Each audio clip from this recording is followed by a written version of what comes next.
In this video, I'll show you how to enable autofill and password on iPhone with iOS 26. This feature is going to help you to automatically fill up your username and the password for the future time. Here in this video, I'll show you how you can enable this feature, but before that, if you're new to this channel, please give it a thumbs up and subscribe to my channel because it really helps me out.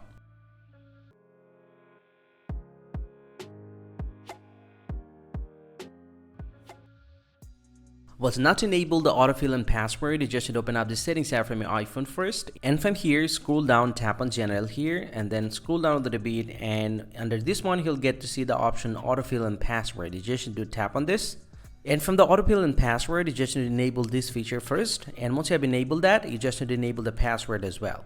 And once you're trying to log into any website, this will ask you to save the password, and once you do that, this will be automatically saved to your password application. And also you'll get all your saved password inside the password application. You just need to search for a password in the app library, and you just need to tap on this, and inside the old password you'll get to see all your saved password. Hope you find this super helpful, guys. If you do, please drop a like and subscribe to the channel. See you guys around, and thank you very much for watching.